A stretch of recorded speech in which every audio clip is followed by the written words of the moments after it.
Hello, everybody. Good evening. It's 7 on Saturday, and we run Bengal Volunteers YouTube channel. As usual, we are here with a very special subject for a critical discussion and a meticulous examination or introspection.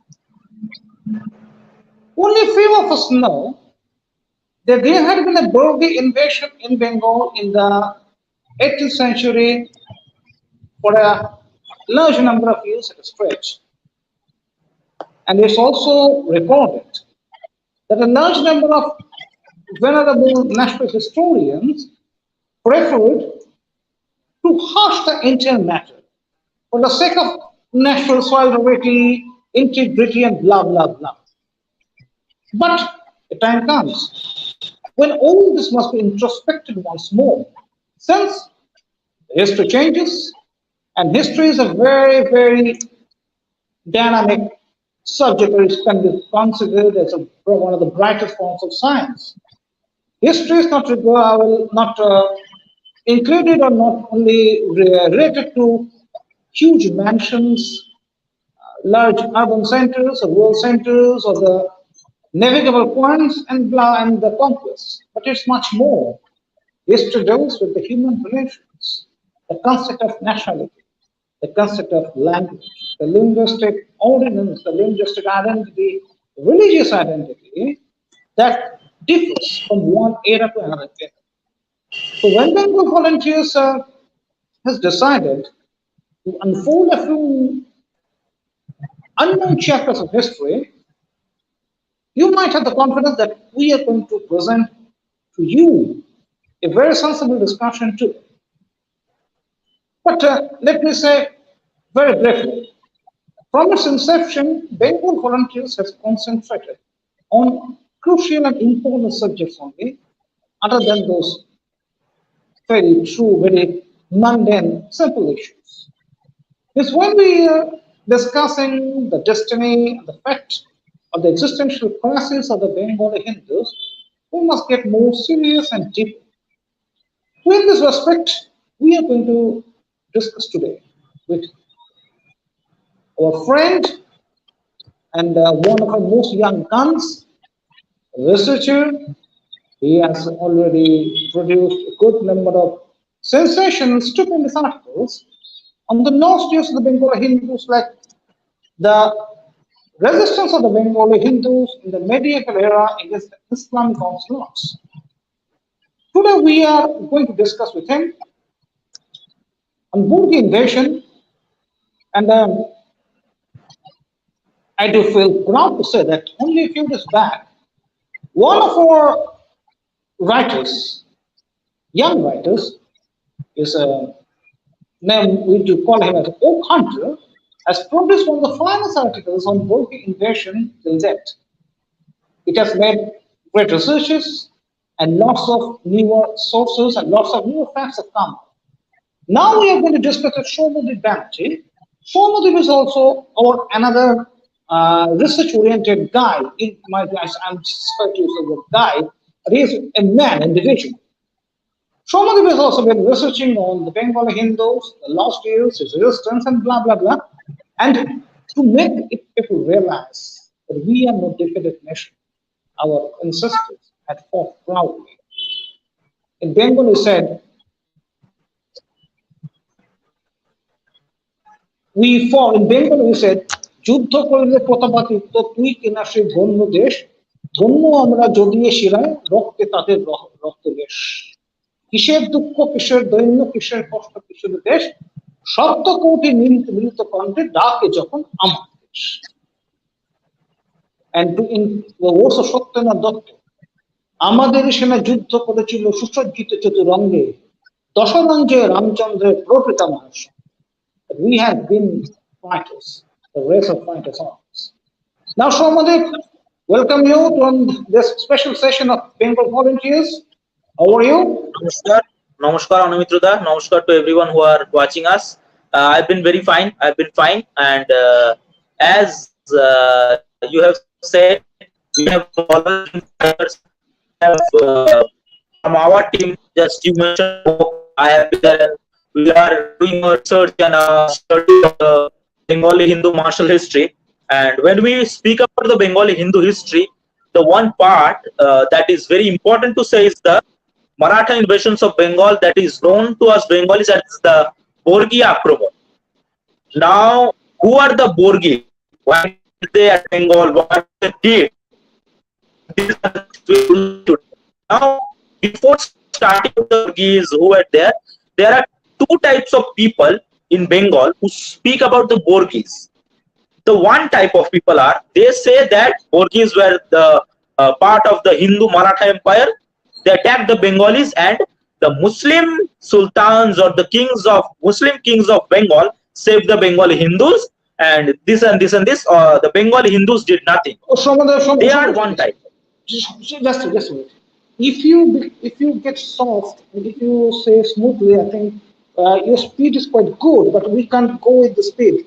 If you can reduce the speed of talking, then I think it should be better for us. Please. Okay. So there are, as I said, there are two types of people, I would say, that speak about the Borgi attacks on Bengal. The first type of people, they have a very what should I say, a very secular view of these things, a very funny view. They say that the Borgis were Hindu Maratha Samrajya, people of the Maratha Empire. They attacked Bengali Hindus, and the great Muslim kings, the great Muslim sultans of Bengal saved the Bengalis. They are a type. And there is a second type of people. They also say the same thing but in a different way. They say that the whole Bengal was under Muslim rule. The Maratha Hindus, the Borgis, went there to liberate them. Now, both of these versions are very laughable because none of them are true. But there is one thing that they say. Both they say that the Borgis were only Hindus and the Bengali side was only Muslims. Now, this is total, as I say, a very blatant lie. So I will be speaking about both these sides, and I'll try to break this stereotype. Before that, we need to know who are the Borgi. Now, the word Borgi basically comes from Bargir. Bargir were a part or a team of soldiers from the Maratha Empire who were good in guerrilla warfare or sudden attacks. This Bargir team was originally founded by Malik Ambar of the Vijayanagar Sultanate, and later the Bargir became a very big part of the Marathas under Chhatrapati Shivaji Maharaj. So the Borgis, as we all know, Borgis attacked Bengal in the 1740s to 1750s. 10 years total. Six attacks happened, and loot, fire, and all those things. So before now, why did the Borgis attack Bengal? There is a small backstory, I would say. Now, Murshid Quli Khan was a Jagirdar of the Sube Bangla under the Mughals. Murshid Quli Khan's Dohitro, as we say, or the son of his daughter, Sarfaraz, became the Nawab of Bengal after the death of Murshid Quli Khan. Now, there was a person, a general of the Sube Bangla, whose name was Alibardi Khan. His original name was Mirza Muhammad, but he goes by the name of Alibardi Khan. Alibardi killed Sarfaraz and became the Nawab. Alibardi killed Sarfaraz, who was the grandson of Murshid Quli Khan, and he declared himself to be the Nawab. Now, this is very usual thing. We have seen things like this happen usually. But people who supported Sarfaraz Khan were not very happy with it.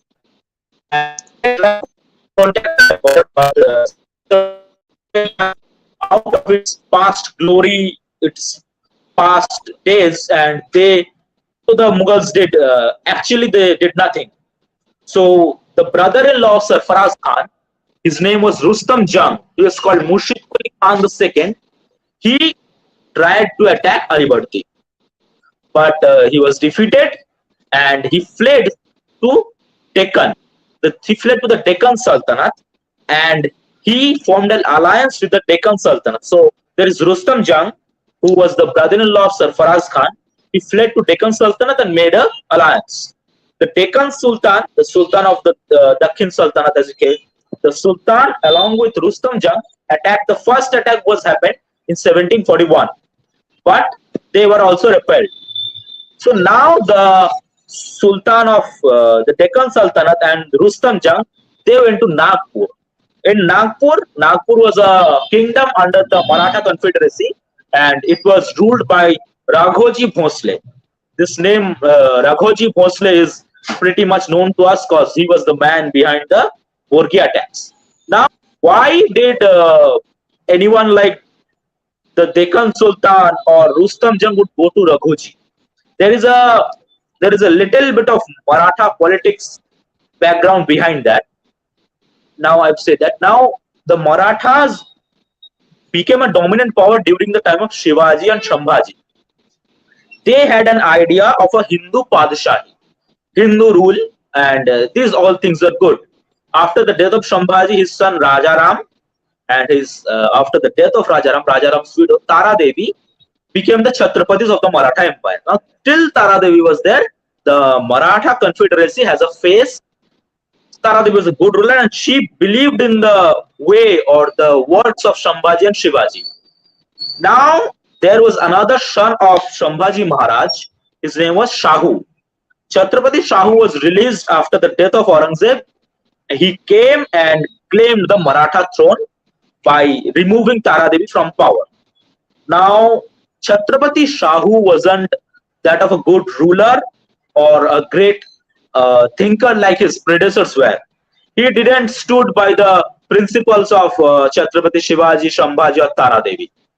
Now there should be a mention of a family who are the Bhatt family or the Peshwas. Peshwa is much like a prime minister of the Maratha Empire. And the Peshwa, the first Peshwa I am mentioning here is the famous Peshwa Bajirao the First. Bajirao the First is known to us very much well. He's called Bajirao Ballal. There are films made on his life in Bollywood, Bajirao Mastani. So Bajirao Ballal was a good Peshwa. He was a please. Isn't Balaji Vishwanath the first Peshwa?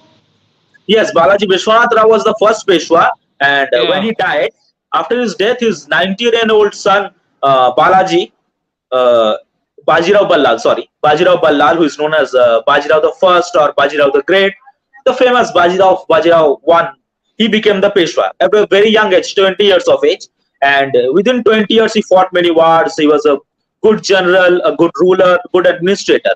Now, Bajirao Ballal died at almost 39 years old. When Bajirao Ballal died, so after his death, there was a confusion that who should become the Peshwa. Now, the Bhatt family, as I'm speaking, the Bhatts were a very prominent and powerful family in the Maratha Empire. Ballal had a brother whose name was Chima Bhatt. And Yes. I'm sorry. The Peshwa family was of the Chitpavan Brahmins, isn't it? Yes, they were Chitpavan Brahmins.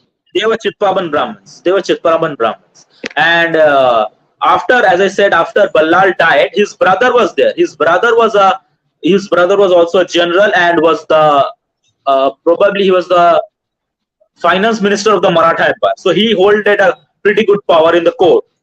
So Chimaji, his name was Chima Bhatt. He was called Chimaji Appa. Appa means brother by all the courtesans and the people. So Chimaji Appa said to the Peshwa that you must make my brother's son, my nephew, the next Peshwa. Bajirao Ballal's eldest son, whose name was Balaji Bajirao, is known as Nana Sahib. Is much known as by his name Nana Sahib. So Nana Sahib, with the support of the Bhatt family and the Ambaji Panth, the Bhatts, I would say the Bhatt family and their supporters, he becomes a Peshwa at only 19. Nana Sahib became Peshwa at 19. Now, there were people inside the Maratha Empire who didn't like Balaji Bajirao or Nana Sahib and Bajirao Ballal. Raghoji Bhosle was the number one man who didn't like them. Even Raghoji hated Ballal and Chimaji so much, when they died, Raghoji organized a party for them. That was the hatred between Ballal and Raghoji. But Ballal, being a very powerful figure, he couldn't do anything. Now Ballal is dead, and his young son, pretty young son, 19-year-old son, becomes the Peshwa, and Chimaji is also dead now. So a young Peshwa, Chhatrapati Shahu and Raghoji Bhosle. Now Raghoji Bhosle and Chhatrapati Shahu both had a very similar background. Let me tell you, as I said, Chhatrapati Shahaji, or Shahuji whom we call, Shahuji spent the first half of his life under Aurangzeb. So he had a natural liking for the Mughals and the Muslims. Similar thing happened to Raghoji Bhosle. Raghoji was in his first phase of his life. Raghoji was a general of the Sultan of Devgarh. So both of them had backgrounds of serving the Muslim sultans. And now, as I said, Shahuji's time, the Bhatts became the main rulers. Shahuji was just a figurehead. The Bhatts became so powerful that Shahuji felt suppressed. So with the help of Raghoji Bhosle, we wanted to rise. Raghoji once saved Shahu's life from a tiger, and from them they became pretty good friends. Now this Maratha internal clash is clear to people, I think. The king of Nagpur, Raghoji Bhosle, he profoundly hated the Peshwa, and he hated them. And Shahuji also had a weak point for Raghoji Bhosle. So now, as I said sometime before that, now Rustam Jung, the brother-in-law of Sarfaraz Khan and the Deccan Sultanate, the Deccan Sultan, they come to Raghoji Bhosle and they say, Raghoji, you should attack Bengal. Now, these two people are very important here because Rustam Jung and the Deccan Sultan. Yes, please. Your mic is not unmuted on Mitsuda. I'm sorry. So my question is, so for why all these developments, why does the name of Bengal come to surface? Why? Why should the attack Bengal? Why? Bengal, because Bengal was a very powerful, and Bengal had a lot of money. Bengal had a strong economy back then. The weavers of Bengal. No. My question is that when the Bargi invasion, or just prior to the Bargi invasion, well, let me understand, when did the Bargi invasion take place in Bengal? When did it take place? It started in 1741. 1741. 41. Okay. 1741. Fine. So my question is, did the Burghis or the Marathas consider that since the Bengal was completely without any proper administration and quite unruly, it was safe for them to attack Bengal and have the Putis from the state area? Yes. Actually, the people, as I said, Rustam Jung, who was the I don't know. When the Bargi invasion started, who was ruling Bengal at the time in 1841? The ruler of Sube Bangla was Alibardi Khan. He was ruling from Murshidabad. There was some Hindu kingdoms there. Like I mentioned, there was Shikharbhum, Mallabhum, Dinajpur, Baskeria, Vishnupur, Mallabhum, as I said, Mallabhum, Vishnupur. Five, 6 Hindu kingdoms, independent Hindu kingdoms were there. And there was Alibardi Khan who was ruling from the Murshidabad. He had some parts of Odisha, some parts of Bihar. No, what was the condition of this Hindu kingdoms? Were they free of control of the Nawab Alibardi, or were they subsidiary to the Nawab? They were independent. But they were being persecuted pretty much, as I should say. As Alibardi was not very benevolent, as history, as many people might say, but he was not much benevolent. He would attack these Hindu kingdoms here and there. If Alibardi is benevolent, it must be said this is nothing but a worst secularist fabrication of truth. He is one of the worst persecutors of Bengal. Okay, please carry on, please. Exactly. So, as I said, so Rustam Jung and the Sultan of Deccan Sultanate, they went to Raghoji Bhosle, and Raghoji was just back from a win in Trichirapalli. He was in the southern places. He just won a battle and then he came back. So he sends one of his most trusted generals, whose name is Bhaskar Ram Kolhatkar.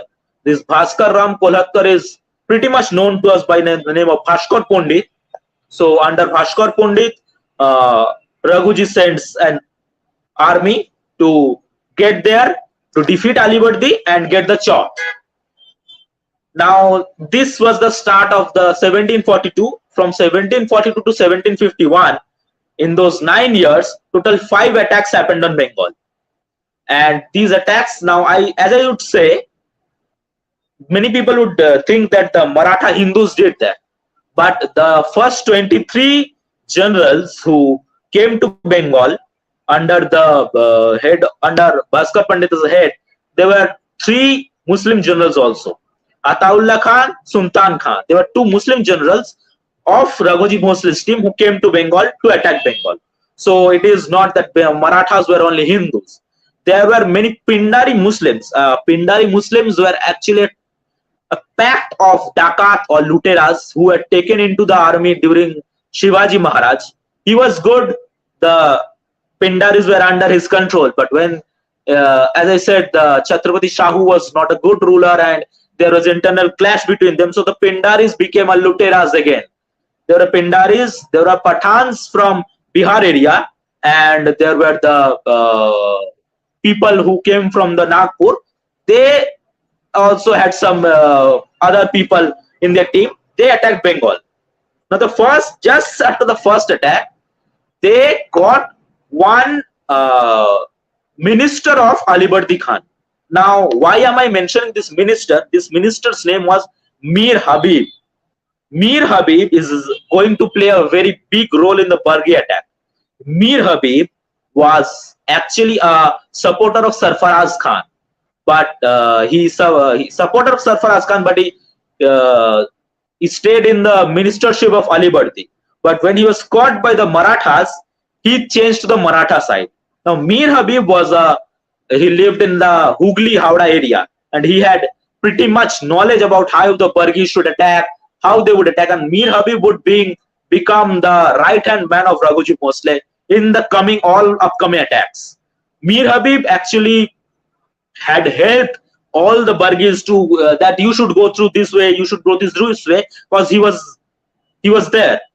Now, that means Mir Habib turned into the local guide of the Bargis. He was a local guide. He turned into local guide. Yeah, he turned a local guide. And no, some of the I'd like to know here. No, please carry on. He and what are you trying to say? This. And he didn't only turn a local guide, he turned the right-hand man of Raghuji Bhosle, and he was later the Naib Nazim of Orissa. So there was Mir Habib, there was Sultan Khan, there was Ataullah Khan, and who made him the Naib Nazim? Who made him the Naib Nazim? Raghuji Bhosle, obviously. Raghuji Bhosle made him the Naib Nazim. Okay, Raghuji Bhosle made Karunatic a person to a position with a first name of Naib Nazim. Yeah. Not in a Sanskrit name. Okay. No, it's not in a Sanskrit name. No. So the attacks started happening under the generalship of Bhaskar Ram Kolhatkar, who is known as Bhaskar Pandit, better known as Bhaskar Pandit to us.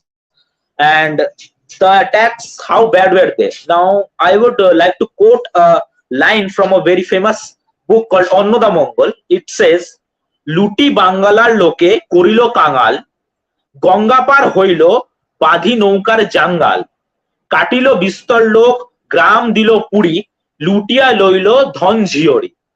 This is a line from the Annoda Mongol Kapo. It says that the Bargis looted the Bengali people so much that they became kangal. Kangal means who had nothing. They become very poor.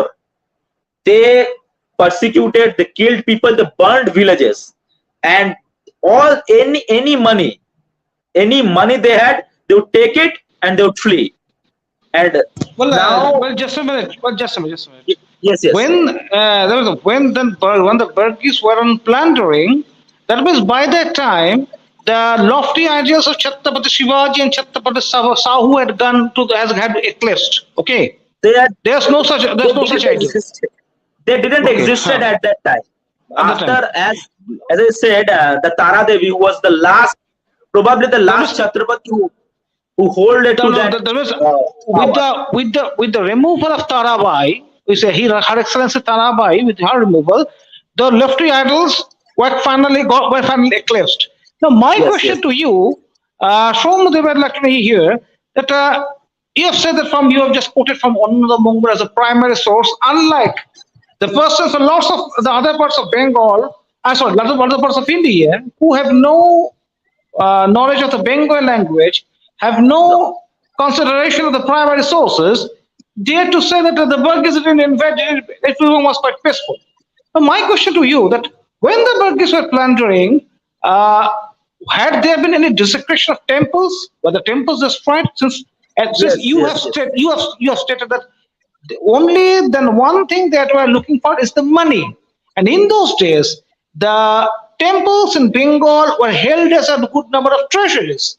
Lots of yes, temples at obviously. the time, we used to have a large number of wealth. So my question to you, I'd like to know from you, was there any desecration of temples? Was the temples Yes, yes. destroyed? Okay, So please. I'm coming to that part. The first Okay. attack on Bengal happened at the Panchakot. Now, Panchakot was under Hindu kings of Shikharbhum dynasty. Shikhar dynasty has a, like, they had been ruling for thousands of years. Panchakot was in the Panchakot Pahad. The Panchakot fort exists till today. Panchakot was attacked at first. The first attack happened on Panchakot. The first Borgi attack of Bengal was on Panchakot. Panchakot was going through some internal turmoil at that time, and the king, whose name was Shatrugna Shekhar or Gurur Narayan, he tried to stop the Borgis, but he couldn't.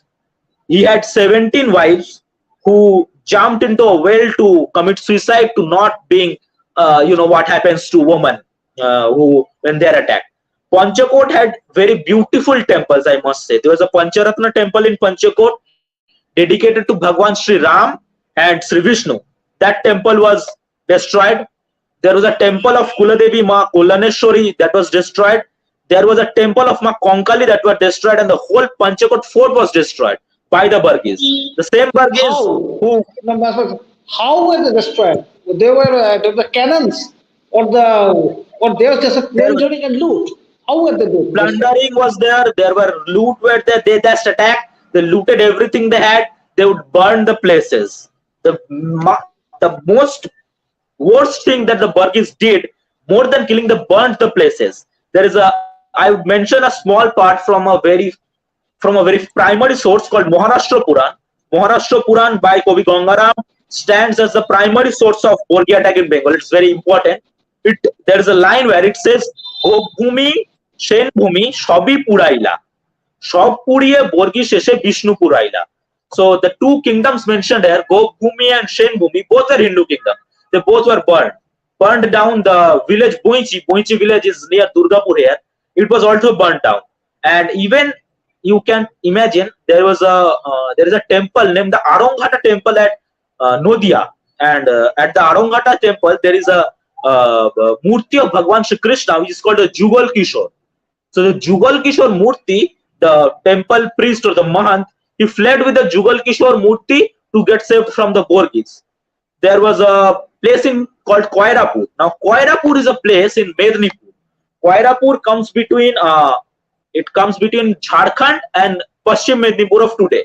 If anyone goes to Koirapur, they will see that there are like 6 foot tall, big stones are kept in the borders of Koirapur. So once they were asked that why are they there, so they said that the king or the Jomidar of Koirapur, he had those rocks there.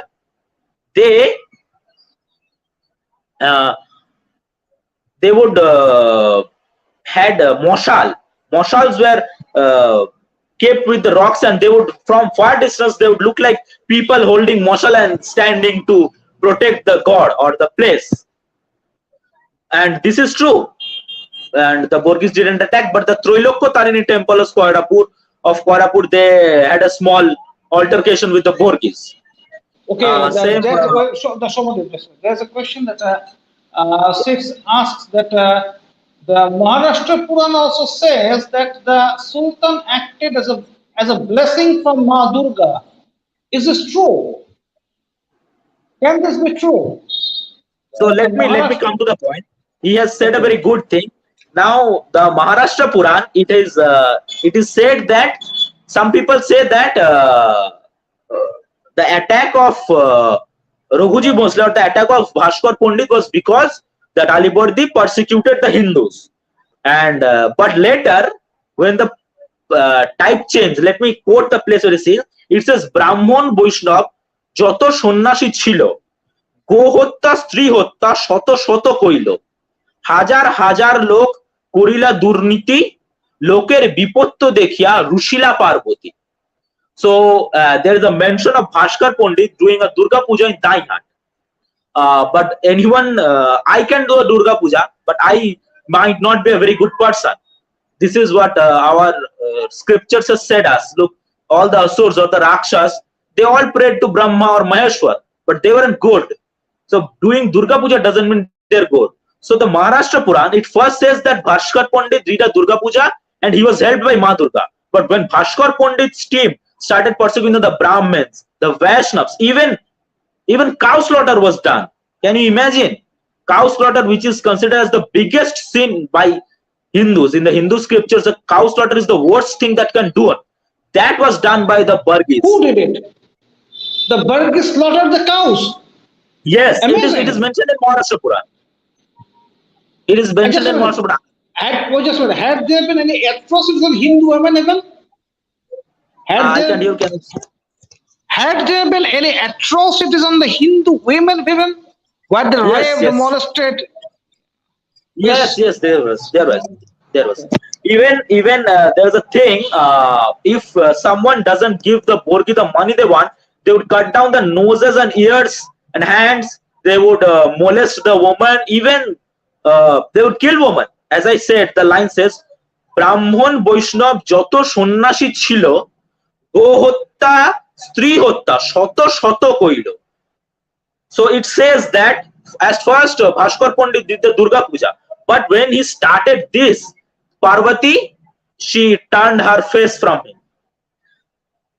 Now Bhaskar Pandit, they did much atrocities, as I mentioned, some Trailokya Tarini of Koirapur, the Shakambhori of Modhamgram, and the Jugal Kishore of Aronghata, and the Panchakot, the Panchakot fort. They are living proofs of what the Bargis did.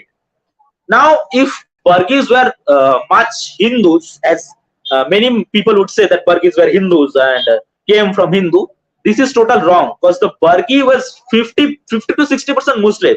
Even I would mention a name, Mustafa Khan. Now, Mustafa Khan was a Pathan general of Alibardi Khan, and he was a pretty good general. He later joined forces with the Bargis, the Afghans of Bihar, and the Bihar had a pretty big number of Pathans at that time. Even before, in the 16th century, the Tanda Sultanate, it was at Bihar, and all the Afghans from Bihar, they joined forces with Raghuji Bhosle. And there was Sultan Khan, there was Ataullah Khan, there was Mustafa Khan. They were three top generals of the Raghuji Bhosle team, and there was, I said, Shomadev, just a minute. What you have said just now is that 50 to 55% of the Borgis were Muslims. And this is a very interesting information, a very fascinating one. So none has said this before, except you guys. But I would like to say that I would like to know, do you have the confidence while studying the same? Are you confident? Yes. They were about 50 to 50%. You're confident. So my question is that the Borgis were 50 to 55%. They were plundering the mall, they were plundering the temples and everything. So my question is, did the Borgis plunder mosques even in Bengal? Was there any desecration of the mosques? Well, I haven't got any proof that Borgis destroyed any mosque or Pir or any bazaar. We haven't got any proof like that till now. Okay, that's fine. So when the Borgis were plundering the temples, they're looting the treasury, royal treasuries, molesting Hindu women, and they were raping and they were murdering them. But those Borgis happened to be a contingent from the Maratha forces headed by Raghuji Bhosle at the time. Okay? Yes. So the main Maratha confederacy, or the main Maratha center of power, had hardly any control of the Burgess, or just what do you So say that they were or they were just let loose for plundering, and when they would go back, the Maratha Central Power would have their share. so Do you think yeah, I so? will. You have asked a very good question. I would have come to this. Shahuji Bhosle, the man who was Chhatrapati, he had nothing to do with this. The concept of Hindu Padshahi that was started by Chhatrapati Shivaji. Shahuji merely stood by it. He was happy with getting the money. But there was one person in the Maratha Central Power who stood against this, and he was Nana Saheb or Balaji Bajirao the Peshwa. The Peshwa in 1743 he came to Bengal. Peshwa came to Bengal in 1743 through the forest of Rajmahal. He came with a big force. He, along with Ali Bardi Khan, fought against Raghuji and defeated Raghuji. Can you imagine the Chhatrapati, the Peshwa of Maratha Empire, coming to defeat a king who is under the Maratha Confederacy? Now, when Raghuji was defeated, he went to Satara to Chhatrapati Shahu, and he told Chhatrapati Shahu that the Peshwa has stopped me. Then what did Chhatrapati Shahu did? Now I'm saying this because Chhatrapati Shahu wasn't a great king at all. He said the Peshwa, don't get into the affairs of Bengal, Bihar and Odisha. Chhatrapati Shahu forbade Balaji Bajirao, Peshwa, Nana Saheb to take any actions against Raghuji Bhosle. Imagine doing that. Now, though the Chhatrapati is the king, and the Peshwa had to obey him, as I said, and he didn't did anything. He wasn't able to do much. So the central power, the Chhatrapati, without, as I said, without the support of the Chhatrapati, this couldn't have been done. The Peshwa, the Bhatts, the Pants, or the Peshwas were sternly against it. And even there was as I said, the Mughal emperor, the Mughal Sultan, the Mughal Empire also had a help.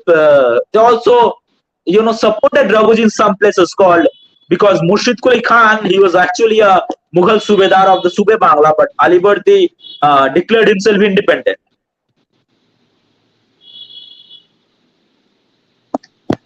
But when Ali Bardi declared Murshid Quli Khan was no more, I think. Yes. Can you follow me? Well, I would like to know that when Ali Bardi declared him as independent, whereas Murshid Quli Khan was no more at the time. By that time, he was dead by that time. Yes. What? Yes, was he living or had he died by that time? No. After the death of Murshid Quli Khan, after Murshid Quli Khan died, his grandson Sarfaraz Khan became the Sube Bangla's Subedar. Ali Bardi Khan killed Sarfaraz to become the independent Nawab. So, Shomodev, what we have learned from your lecture for the last more than 30 minutes, we have said that there were pretty political crises in the Maratha background, and Bengal had to suffer for it. But there is also interesting development here, and for the people who try to know that there was also another factor called the East India Company, okay, who made the Maratha ditch that was turned into a circular road later on. That rising imperialist power in the Indian political scenario, the East India Company or the British, they had planted a good number of sophisticated, more developed, modern, avant-garde cannons to check the Bargi's growth, and the Bargis couldn't enter Calcutta. And according to historians, I think if I'm wrong, Shomodi would rectify it, that a large number of people already under attacks or assailed by the Burgess took refuge under the East India Company's bastion in Calcutta. So we can realize that just prior to 1757, with the Battle of Plassey, the British colonial power had gained some strength in Bengal's political scenario. So when many people say that how can the British take control of Bengal from Siraj-ud-Dowlah, and why the people didn't go Siraj-ud-Dowlah against the British East India Company, then it must be stated that they are having some dreams. They are not acquainted with the political development or evolution. By that time, a good number of people went with the East India Company. So, and Sirajuddaula, if truth be told, and to cut a long story short, was an extremely tyrant anti-Hindu monster. He was not a Nawab, he was a monster. Okay? Sirajuddaula was a drunkard, he was a lumpen, he was characterless. This is how Yeah, and this is how he was described by a French man who was his friend. yeah. A French business people, they said that Sirajuddaula was characterless lumpen. If it was said by And any Hindu, they would have said that no, Siraj was against Hindus or English people was against. This was said by a French. The Farashi people, they said they were characterless, so he was. certainly. He was the It's a very worst nice, ruler in history of Bengal. it's a very nice point of Somadev, since uh, French was completely with Siraj and Nawab Siraj-ud-Dawla. Yes. So Yes. the accusation came from the British, we can say that it's just an accusation. It's a nonsensical accusation. But when your friends are trying to paint you in the very black color, then there is something wrong with you. I think that's not with me, a person or the person. So there was the advent of the European forces. So by that time, the East India Company was being seen by a considerable section of Hindus as a liberator. Yes. Since by obviously. that time, by 1757, the Hindus had lost the Kshatriya Dharma. They had forgotten, they were not in a position, there's no more any Pratavaditya or the Sitaram or any Bhavashankari. The Hindus were a forlorn lot. So they are only hope to get rid of Siraj's tyrannical rule, and it was the East India Company. So my question to you now, Somadev, we are in a very critical junction. We have learned from you that of the Maratha, and we have come to discuss of the East India Company. Now, what was the condition of the Rajputs at the time in the other part of India? What were they doing? What's the relation of the Rajputs and the Marathas since? Since, why I'm asking this, since within a very few years, in the third battle of Panipat, under Sadasiv Rao Bhau in 1761, against Ahmad Shah Abdali and Sadasiv Rao, the murder confederacy, a huge number of 3 lakhs of people, 3 lakhs of contingent would be devastated by the Abdali's 70,000 forces, and according to many, the Rajputs were with the Abdali forces. If I'm wrong, you will rectify me, and if I'm right, you will explain why is it so. Yes. So as I would say, the Rajputs, they are seen as very great Hindu rulers, but sadly this isn't true. I can name at least 10 Rajput women who was married in the Mughal harem. Even Jahangir and Shah Jahan, both them had Rajput mothers. Jahangir and Shah Jahan both had Rajput mothers and Mughal fathers.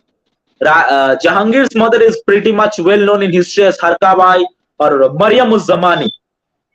She is known as Maryam-uz-Zamani in the Mughal chronicles, and she is known as Harkabai or Jodhabai by Hindu chronicles. She was the mother of Jahangir, and Jahangir again married the Kachwa princess, the princess of the Kachwa clan, and his son was Shah Jahan.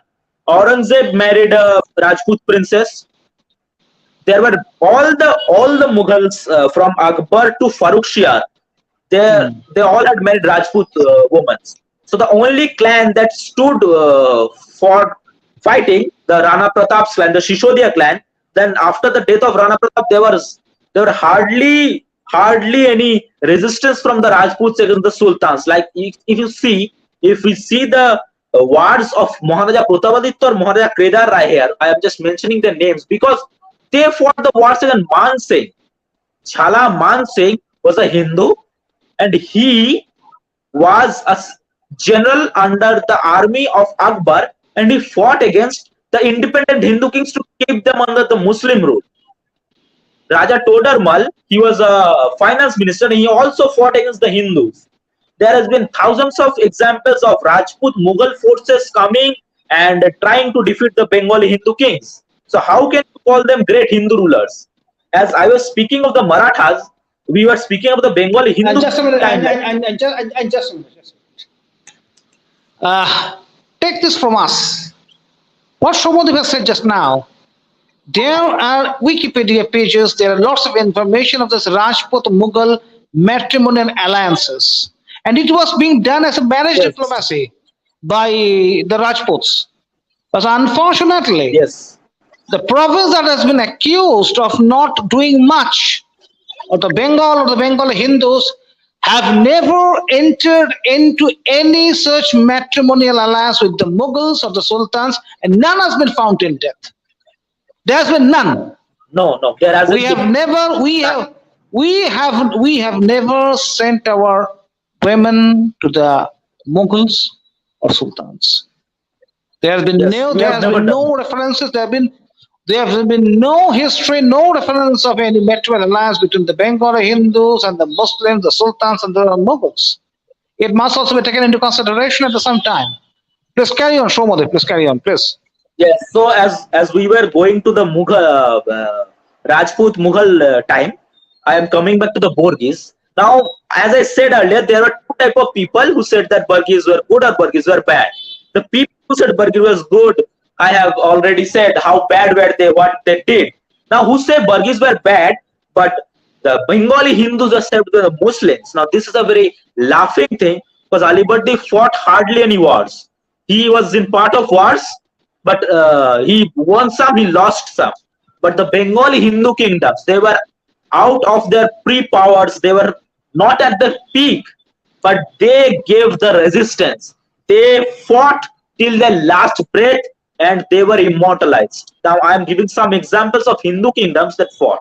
The first name that comes to my mind, the unbeatable fortress of Bengal and kingdom of Bengal that everyone should know of and be proud of, the Bishnupur or the Mallabhum kingdom. Animitroda, in my previous podcast or previous talks with you, I have mentioned a war named the Battle of Munda Malaghat. You also remember that, where the Prince Hambir Mollo defeated a huge Pathan army by his own people and 10,000 people. Another battle happened on Munda Malaghat. This is the second battle of Munda Malaghat. Now, the team of under the generalship of Bhaskar Pandit, the Bargis had reached the gates of the fort. At that time, the king of Vishnupur was Gopal Singh Mallo. Now, Gopal Mallo was what I say, ahimsa. He didn't believe in much of what he was kind, he was loving, he was God loving. He was very much devoted to Bhagavan Madan Mohan of Vishnupur, who was the Kula Devata and the Nagar Devata of Vishnupur. When the Bargis attacked, Gopal Singh was said that no one will do anything, Madan Mohan will save us. And everyone started doing the Harinam of Madan Mohan. Now, Gopal Singh had a son. He was the Jubaraj or the prince. His name was Krishna Singha Mallo. But Krishna Singha Mallo was not like his father. He was a warrior. He had the power, he had the fire of his predecessing kings in his veins. He didn't listen to his father. He told his mother that, tell father, I am sorry for not listening to him. He took his friend, who was a general of the Mallabhum kingdom. His name was Kamal Bishas. Kamal Bishas and Krishna Singha Mallo took a small cavalry and stopped the Marathas at the gate of at Uttar God, at the northern god of Vishnupur, which is known as the Munda Malaghat. Krishna Singha Mallo fought like a, what is to say, he was really a, he fought, even it is mentioned in the book of Mallabhum Vishnu. Yes.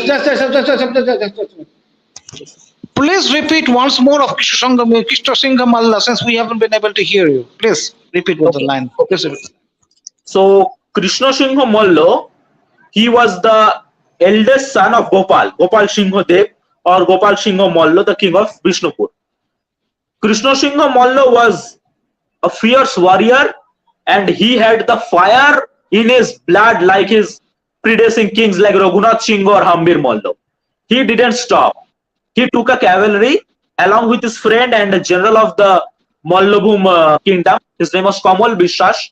Kamal Bishas and Krishna Singha Mallo went on to confront the Marathas. Krishna Singha Malla fought valiantly. He was a great warrior. He was cutting down the Marathas, but he was hit by a poisonous arrow in his back. He was not shot in chest. He was shot in the back by a poisonous arrow, and he falls. Even with the arrow shot in his back by poison, he was having fever, but he still kept fighting. He kept fighting. He didn't stop. He didn't retreat. He kept fighting. So the team, the cavalry of Krishna Singha Mollo had some small hand cannons with them. They fired the small cannons, but it misfired. It didn't. It wasn't on the perfect. I would say it didn't fire perfectly, and that's why they got a little bit back. They have to get a little bit back because the cannon was misfired.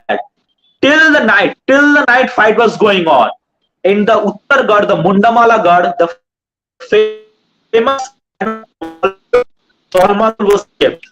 Now, if you have seen the Dolmadol, or anyone who has seen the Dolmadol, they can. Pardon. Please repeat once more. We haven't been able to hear you. Please repeat once more. Oh, okay. So when Krishna Singha Mollo was fighting, as I said, he was hit by a poisonous arrow. By the poison, he got fever. But No. You were referring to Dolmadol. yes. So the Dolmadol cannon, it was kept at the Mundamala Gad. At the middle of night, when Krishna Singha Mollo was fighting, the Dolmadol was fired. No one know who fired Dolmadol. Dolmadol is huge. If anyone has seen it, I have seen it myself. It's huge in size, and it was so powerful that one shot from the Dolmadol made the Bargis flee. The Dolmadol was fired, and the Bargis became a lump of flesh in a pool of blood. Bhaskar Pandit, he fled the place. He was saved by his fate or his luck that he was saved. The whole Maratha force, the whole Borgi force that came to Vishnupur were destroyed by the Dolmadol. Now there comes a story. It is said, it is a folk story in Vishnupur that Bhagavan Madan Mohan himself fired the Dolmadol cannon to save Vishnupur. It is said in Vishnupur that Madan Mohan himself came up and fired the Dolmadol. But it is a story, and it was said to. But Somadev, there is also a point. You have this is a very good story. You have just narrated. The listeners to all the story can find that Vishnupur and Krishna Singha Mollo was desperate to save the land, the Matribhumi. Yes. And they were ready to do anything. They're ready to sacrifice anything at the cost of saving the land. Yes. When we do talk of Dharma and Brahma and Ishwar, it must be taken into consideration that the God or the divinity wants to test the most desperate attempts of the individual. And Krishna Singha Malla was on the verge of that last stage of desperation, that even that when charmed Madan Mohan, and he himself landed on the land. What I was trying to say, that Dharma speaks of valiance and integrity, and even counterproductions to what shall I say, the wrath of the aggressors, or why shall I say that the Dharma. This different. It's written in the Shastras that one must use duty to the last moment, and perhaps at the time something will change. Unfortunately, we the Hindus do just the opposite. Sadharma bhavicha bekampi tumharasi dharmad channata katrishna vidyate. That means what should be the duty of a Kshatriya is all written in the Srimad Bhagavad Gita, which is nothing but a war document to us. But unfortunately, we have tried immensely to transform into a book of devotion. So we must continue. So Shomadip, where are you? I think. Please carry on. Okay, so and sadly, the Borgis were defeated. Obviously, Mollo who was saved, but Krishna Singha Mollo, he died. He immortalized himself, I would say, saving his land. He died, and later his son, Chaitanya Singh Mollo became the king. And there is a very important thing that people don't know. There was a treaty between the Peshwa and the Malla king. After the end of the Bargi rule, 1751, the Bargi attacks, there was a treaty between Alibardi Khan and Raghuji Bhosle. Alibardi Khan said that yes, I will pay the chauth. So many people say this thing, Bangla, Bihar, Odisha, Shadhin Nawab Sirajuddaulah. He wasn't an independent Nawab at all. He paid chauth to the Marathas, or to Raghuji Bhosle to be precise. So he was not independent at all. But there was a treaty between Peshwa and Mallabhum kingdom. And later, after during 1760s, 1750, after 1757, after the Battle of Palashi, the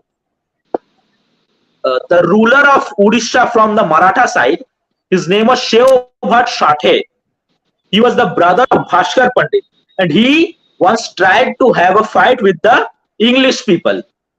And he went and requested the king of Mallabhum, who was Chaitanya Singh Mollo, but Chaitanya Singh Mollo denied. He said, no, I have a treaty with the Marathas, I won't side you. And this was the thing. So Mallabhum, so this says that Mallabhum was obviously independent kingdom and not under the rule of the Sultan. Now, the story of Mallabhum mentioned. I do have I would like to know from you. You have just said that Alibardi Khan had to pay chauth to the Maratha Confederacy or Peshwa at the time, Yes. isn't it? Yes. And Yes. at the same time, the Peshwa had a treaty with Mallabhum. So I would like to know, was Mallabhum out of this payment of chauth? Was Mallabhum free of chauth? Yeah. Mallabhum never paid any chauth. Mallabhum was free of chauth. Mallabhum never paid any chauth. There has been Mallabhum never paid any chauth. There has been no proof that Mallabhum ever paid any chauth to the Marathas, but Alibardi did. But Alibardi did pay chauth and also did Siraj. It is clearly mentioned by many historians and many people. So Mallabhum, they gave the hardest fight to the Marathas, I would say. They blocked them, but there are some other Hindu kingdoms that I must mention. The first of them is the Dinajpur. Dinajpur was a kingdom, Hindu kingdom, and it was ruled by Raja Ramnath Rai. Now, Raja Ramnath Rai was pretty much old at that time. He was in his 60s, probably 60s or 70s. Ramnath Rai had 10 cannons set as his fort. 10 cannons set at his fort. If the Bargis attack, they will destroy the Bargis. But the Bargis, they didn't have the guts to attack Dinajpur. They didn't attack Dinajpur. There is no mention of any Bargi attack on Dinajpur due to the power of Raja Ramnath Rai. He was such a man, he was such a king that even the Bargis feared him.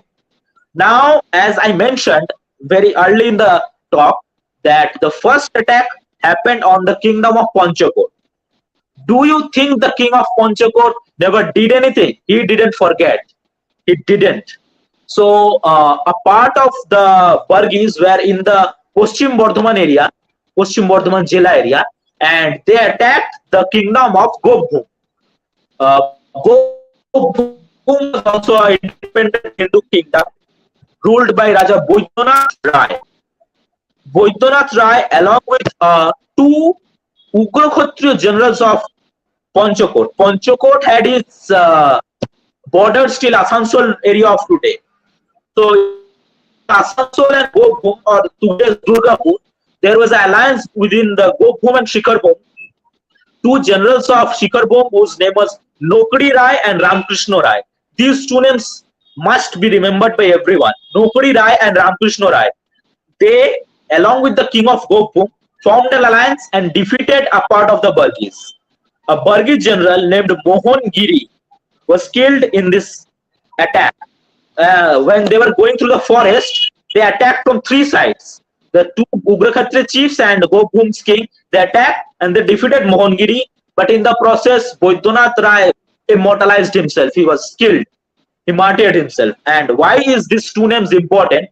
Because after their bravery, the king of Shikharbhum was very impressed, and they gave Nokri and Ramkrishna Rai the Jaigir of Asansol, and the Asansol name was given by them. The city was founded by them. These two are important. I have mentioned the name of Raja Ramnath Rai, and there was the Marathas had done much atrocities in the Mednipur area.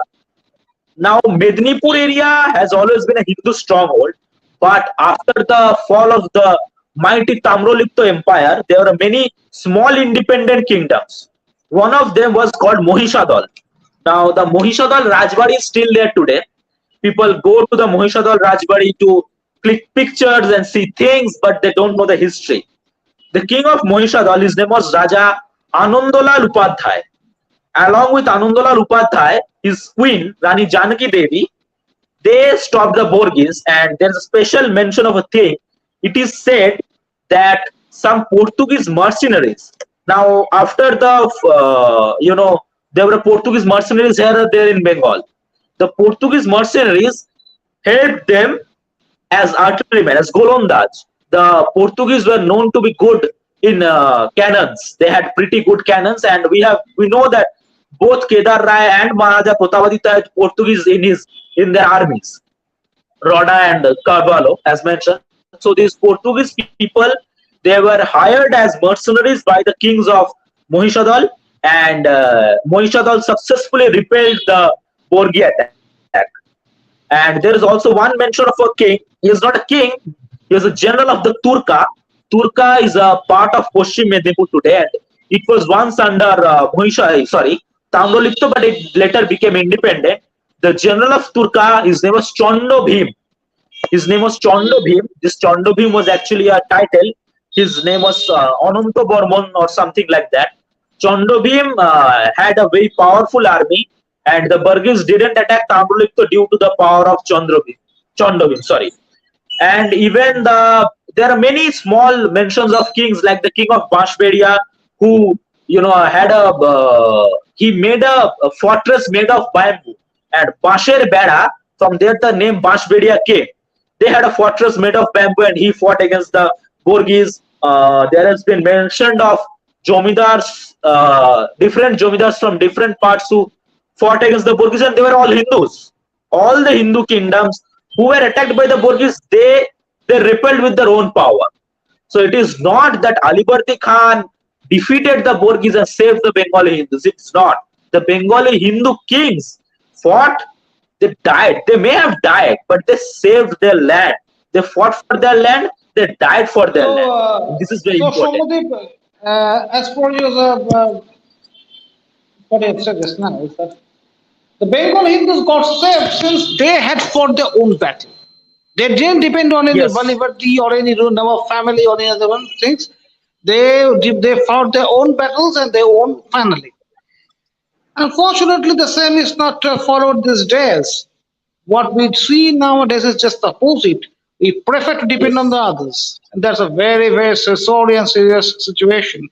Now, so, Shomadeva, when we have come almost to the end of this program, a very, very good discussion on the very basic, special, some hidden secrets of the Bengal history or history of Bengal presidency even. So I would like to know what have been the consequences of the Bargi invasion in Bengal. I would like to know first, what's the consequence of Bengal invasion? What's the fallout?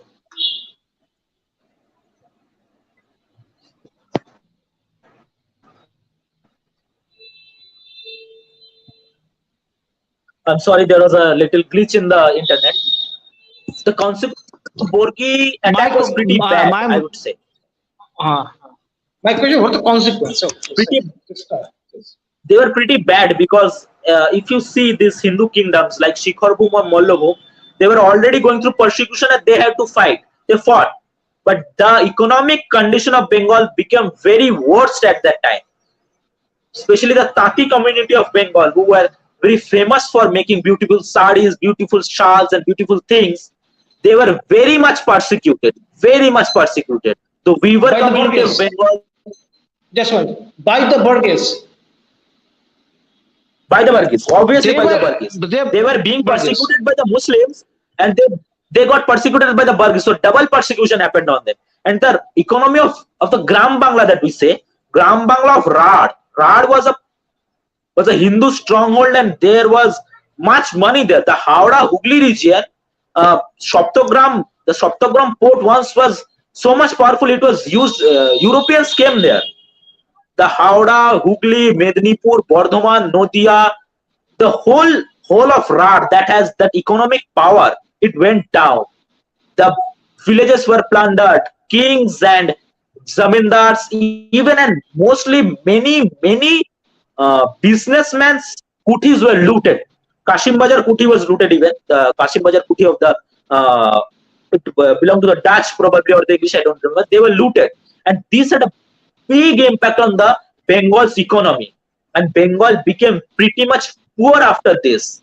And this economical crisis had such a English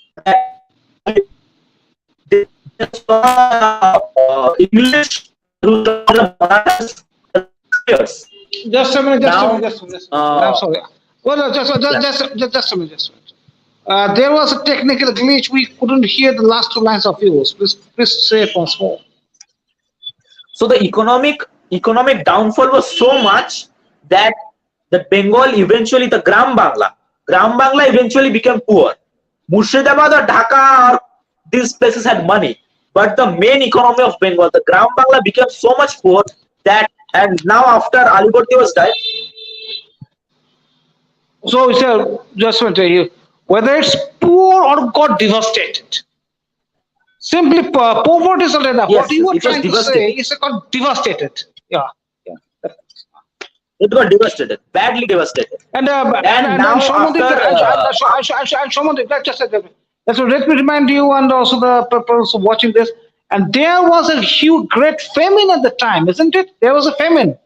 Yes. 1700 মন্বন্তর 70 মন্বন্তর says 76 মন্বন্তর I think 76 মন্বন্তর. Okay, yeah, all were in this the same region. I think the same, almost in the some very close years. Okay. And as you said, the 76 Monnondar happened just after that, and there was a tyrannical ruler named Siraj who came to power. He persecuted them much. The Monnondar happened. The Hindu kings were there, like Chaitanya Singha Molla, I mentioned the name sometime before. He almost emptied his Rajkosh for his people. He almost gave away all his money to his people so that they could eat. And this Monnontar had, and the Borgi Akraman, they had such a devastating effect that the Gram Bangla, that was once a very powerful source, the powerful economy, they became poor. And the tyrannical Siraj comes to power, and now it was so bad that the English rule was the only thing that was written in the fate of Bengalis. And even as I was mentioning the English rule, I should mention one more name. I'll be ending this talk by this saying this. When there is in Mednipur region, the Marathas had captured some forts.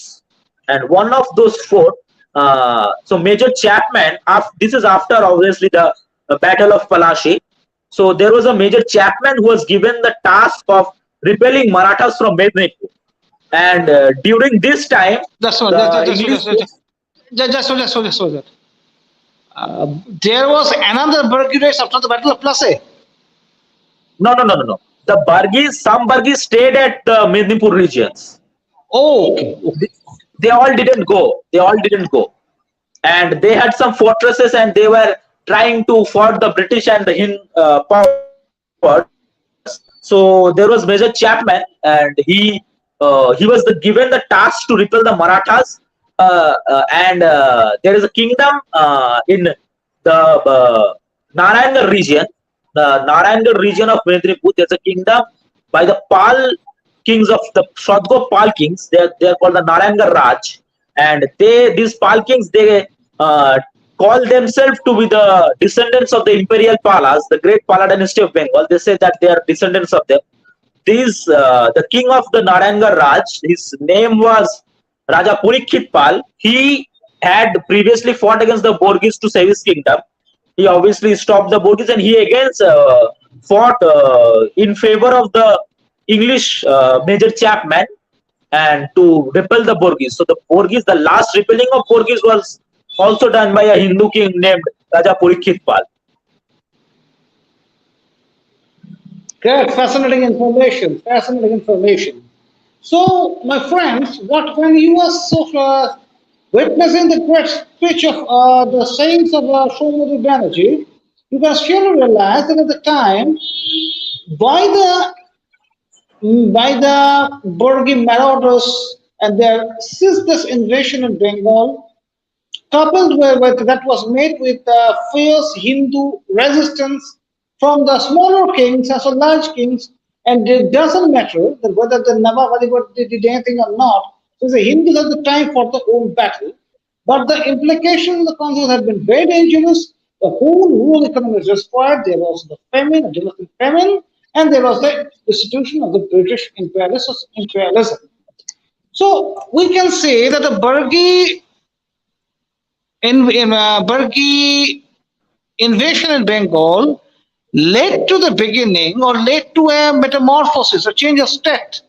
The rural economy, the rural centers of power or the centers of learning, the Gurukul and the Pathshala stores that are very prominent till that time.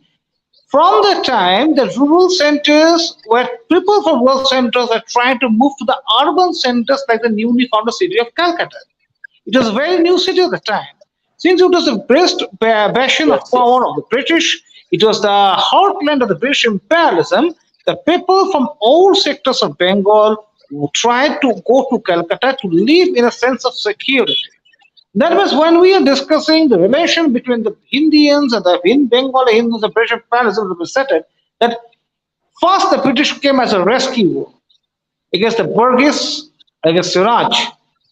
Then the British imperialism tried to institute themselves as an institution that led to the spreading of English education, democracy, the literature, the English canons of law, their own fixtures, patriotism, and everything.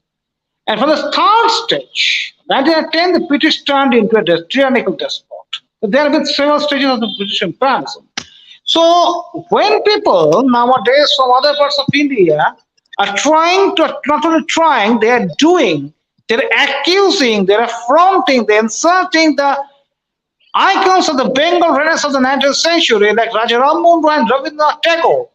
They are missing this bloody point that had there been no Raja Ram Mohan Roy, it would have been impossible for us to get hold of the European education and to raise our head and to overcome the other community of the Muslims under whose tutelage or under whose tyrannical rule we had lived for 700 years.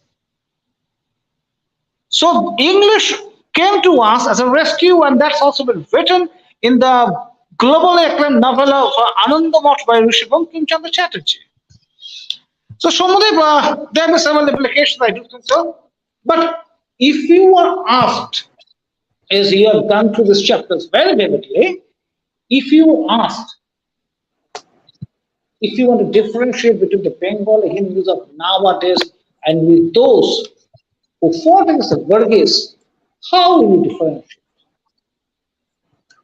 Now, as I have mentioned earlier, that Bengali Hindus have faced the most amount of attacks, and they have fought the most amount of invading powers. If you start the first invading power from the Khilafat, the Abbasid Khilafat to the English.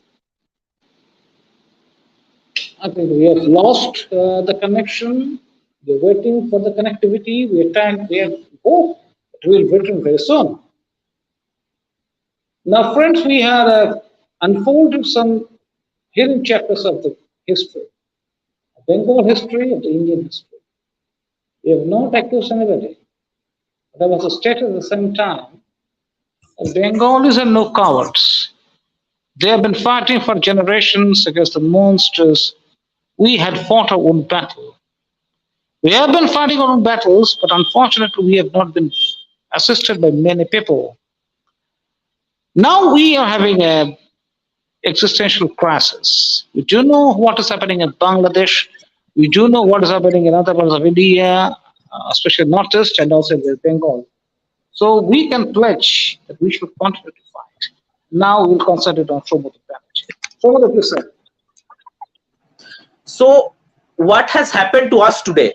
As I have said, we have fought every invading power for thousands of years. So what happened to us today? Why can't we stand up and fight? What has happened to us today? As I have mentioned in earlier times, we have forgotten who we are. As I mentioned the names of Ramnath Rai or the Dolmadol or the Borgi attack, who they were the Hindu kings who fought. Basically, they were the Hindu kings who fought. I forgot to mention one point actually. When even Murshidabad, even Alibardi and Ramnath Rai were against each other, but when there was the Murshidabad didn't have much cannons. Murshidabad didn't have much cannons. Artillery was sent from Dinajpur to stop the Borgis. Remember that. Artillery was sent from Dinajpur, Raja Ramnath Rai, to stop the Borgis. And they were used during the war in which Peshwa Nana Sahib came and helped. So we are not that we can't fight. We know our ancestors have fought for 1,000 years, and that's why we are standing here today, or we are able to talk here. We have forgot who we are. If anyone in average guy you ask what happened during this, they will say that Alibardi Khan said, or as I have mentioned in all the previous podcasts, that Bengal came under the Muslim rule. We have forgotten who we are. The day we start remembering who we are, the day we start to know who we are, we will be doing better, I say. And not only knowing is important, but doing what they did. We have to know, we have to remember our ancestors, our kings. They fought till death. They were not afraid of death even. They fought till death to save their land. And we have to do the same. We have to know who we are. We have to stand up like our ancestors did. As I mentioned, they died, but they didn't stop fighting. We are the present generation of them. We have it in us. We have to just remember it and do it again and again and again. And we have did it for thousands of years, and we will do it again. We will do it again. We won't stop here. The Bengali Hindu community will not go down as someone like Bhitu Bangali or Bheto Bangali. We will become the Bir Bangali again, and we will surely do that. But for that, we have to remember our ancestors, and we have to fight like them. That's what I could say. What is been surmised by Shomodev is also being said by me at this time. We have learned of nationalism, we have learned of internationalism. Now we must learn of our own identityism. We must be conscious of our religious and linguistic identity at the same time. We have been the proud successors of the valiant predecessors, even as found just a century back. The Ogni joke of the revolutionary struggle against the British imperialism from Bengal rocked the entire nation, and not only that, it even rocked the international scenario even. Lots of instances are there to prove how the valiance of the Bengalis were reported in the first-class newspapers like the New York Times, the Washington Post, Manchester Guardian, and so on. So we are just on the verge of ending this program. And if Mr. Moderator has something to ask, please carry on, Mr. Moderator. He is also with us in the studio. And if you have liked this video, please like. If you like the video, please don't hesitate to comment. Please comment and share the video, and inform that we are on the line, that we are trying to do. We are here for the struggle. Mr. Moderator, do you have any question to Mr. Banerjee? All my questions have already been answered wonderfully and most vividly by Somodev. So I guess that this is the end. We should end here. Okay. So thank you very much for watching this show, watching this live broadcast from Bengal Contest YouTube channel. There's Anumitra Chakraborty, there's Mr. Moderator, and there is Somodev Banerjee, our guest. And if you like this presentation, please like it, please comment, and please share with others. We are here for the struggle, and the struggle shall go on. Thank you. Namaskar. Vande Mataram.